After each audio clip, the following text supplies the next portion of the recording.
Enlightenment, education's transformative power. What does it mean to truly know something?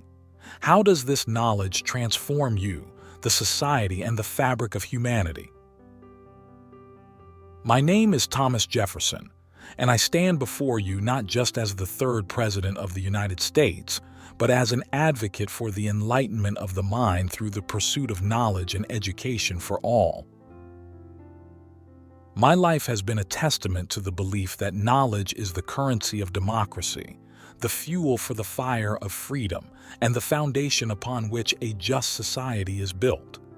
But what is this pursuit of knowledge, and why must it be accessible to every soul that yearns to learn? Firstly, let me guide you through the essence of knowledge. It is not merely the accumulation of facts, but the understanding and application of these facts to better our world. To educate is to liberate, a principle I held dear when I founded the University of Virginia.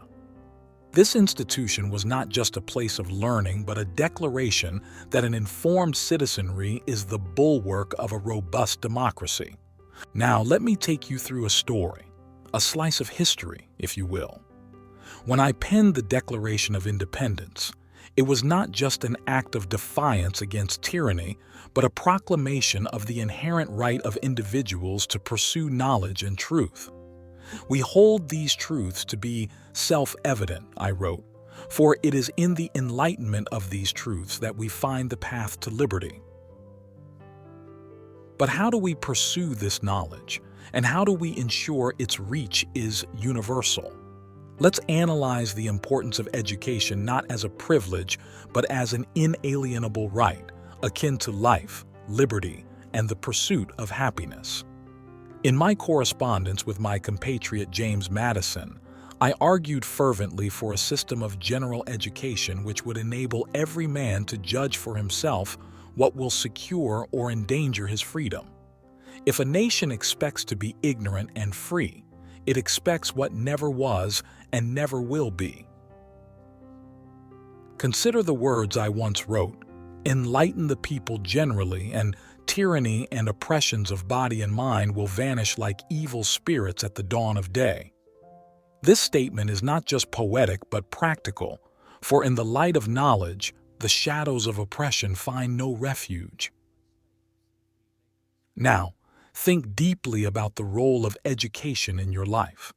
Has it not been the key that has unlocked the doors of opportunity, the lens through which you view the world, and the tool with which you can shape it? I will share with you the structure of our first lesson. We will explore the purpose of knowledge, the moral imperative of education, and the profound impact of an informed citizenry on a nation. Through real-life examples from my endeavors, I will illustrate the transformative power of education.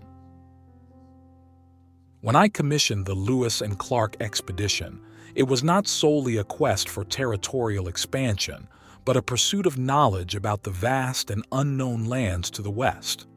The information gathered by this expedition enriched our nation's understanding of the natural world and its resources, showcasing how the pursuit of knowledge can lead to practical and profound benefits. As we move forward, let's dive into the philosophical underpinnings of education. Why do we value knowledge? Is it not because, at its core, the act of learning is an act of hope, a belief in the potential of the human spirit to rise above its immediate circumstances and to reach for something greater? I will leave you with a question to mull over. Can a society truly progress without a bedrock of education upon which to build the dreams of its people?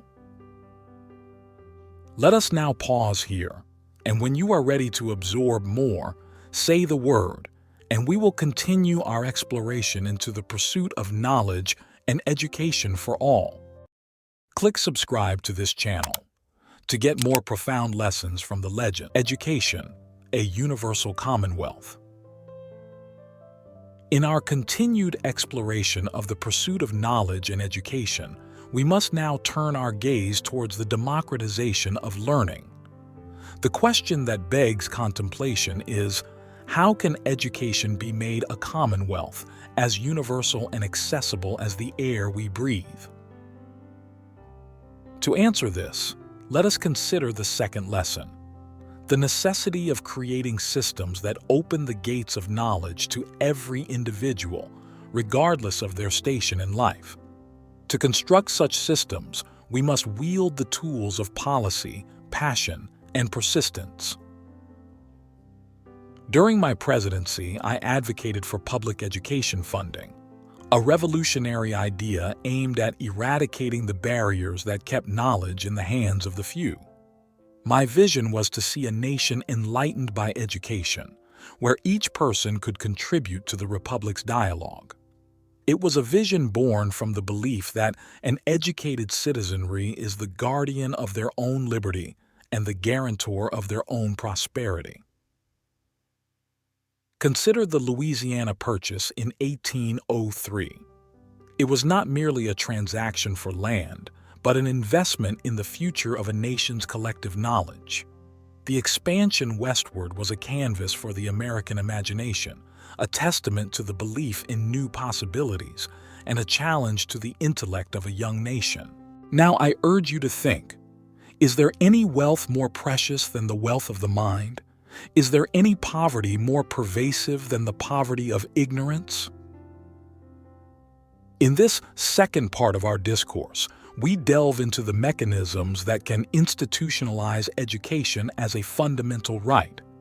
My endeavors to establish a public education system were grounded in the conviction that knowledge should not be an accident of birth, but a basic provision of society. We must discuss the establishment of libraries, the creation of curricula that reflect the diversity of human thought, and the cultivation of a spirit of inquiry that transcends the classroom. This is the architecture of democracy, the infrastructure upon which the edifice of an enlightened society is built. Let us reflect on the Louisiana Purchase once more, for it is a tale of foresight. Just as land was acquired for the future growth of a nation, so must we acquire knowledge for the growth of our collective consciousness. The purchase symbolized a belief in the boundless potential of a people informed and empowered by knowledge. But how do we ensure that education does not stagnate, that it continues to evolve with the times?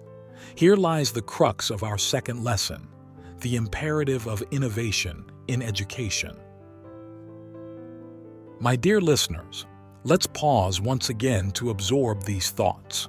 When you're ready to proceed, we shall delve into the third aspect of our journey together, where we will examine the role of education in shaping character and the common good.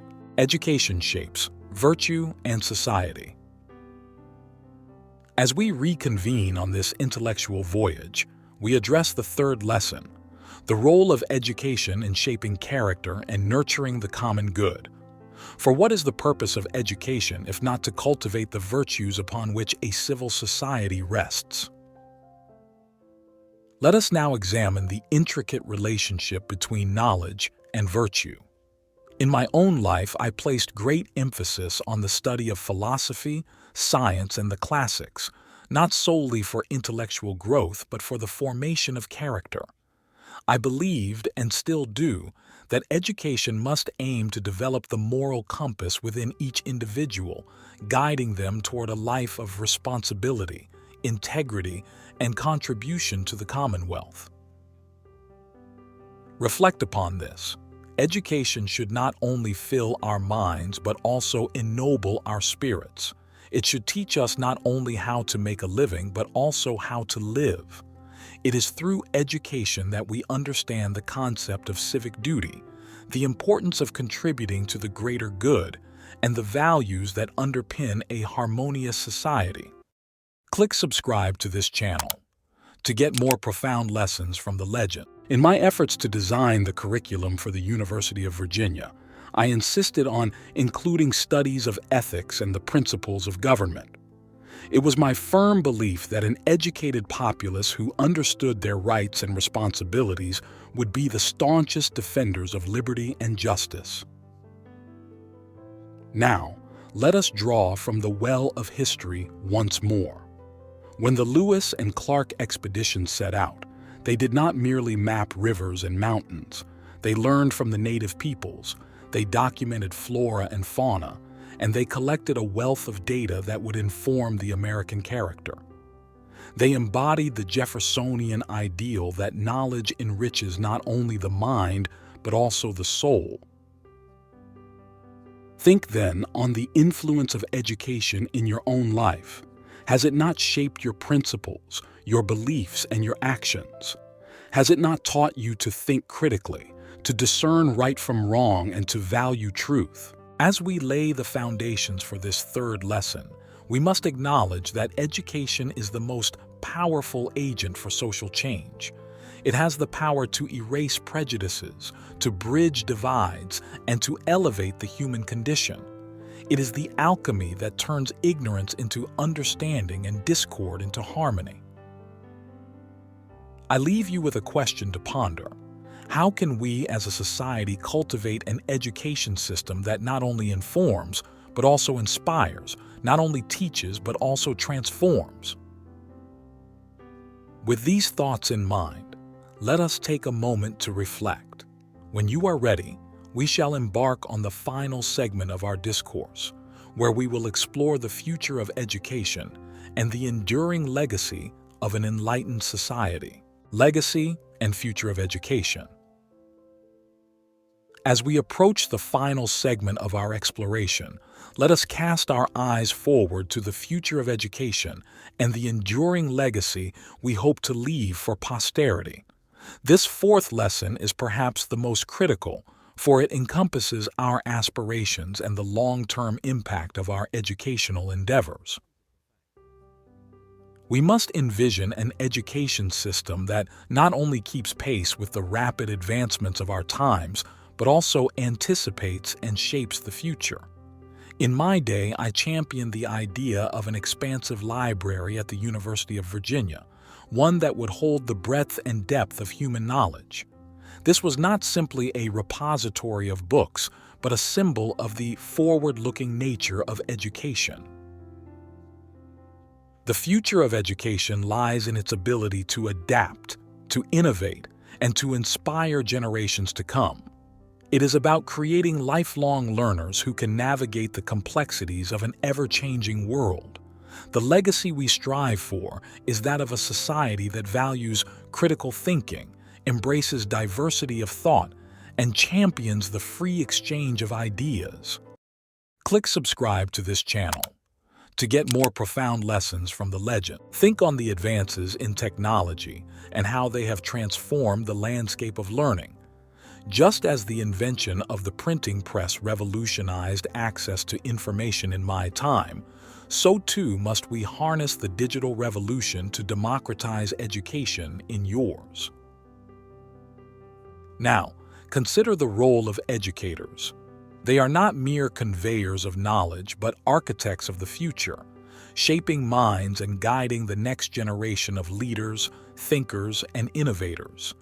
Their task is monumental, for they hold the power to ignite curiosity and to instill a love for learning that transcends the classroom. Let us also reflect on the importance of education in fostering global citizenship. In an increasingly interconnected world, our challenges are shared and our destinies intertwined. Education must, therefore, promote an understanding of different cultures, languages, and perspectives, preparing individuals not only for local engagement but for meaningful contributions on the world stage. I once said, "I like the dreams of the future better than the history of the past." So must we all be dreamers of a future where education is the great equalizer, the beacon of hope for millions, and the cornerstone of a free and enlightened world. I leave you with one final question to contemplate. What legacy do you wish to create through the pursuit of knowledge? And how will you contribute to the tapestry of an educated and just society? With this, we conclude our exploration of the pursuit of knowledge and education for all. I trust that these lessons have not only provided insight, but also sparked a flame within you to carry forward the torch of learning. Remember, the future belongs to those who believe in the beauty of their dreams, and it is through education that those dreams take flight. May you soar on the wings of knowledge and wisdom, and may your journey be filled with discovery, enlightenment, and the unending quest for truth. Thank you, and may the principles of liberty and learning guide you always. It seems there has been a misunderstanding. Our journey through the discussion of education and its importance for personal and societal growth has reached its conceptual conclusion. The invitation to continue was intended to signify readiness for more questions or further discourse on a different topic. If there's a specific aspect of education, its impact on society, or any other topic you wish to explore further, please feel free to guide the conversation in that direction. Do you have any particular questions or themes you would like to discuss? Whether it's about the practical applications of these educational philosophies in modern society or how we can implement changes to benefit future generations, I am here to engage with you on these subjects. Click subscribe to this channel to get more profound lessons from the legend.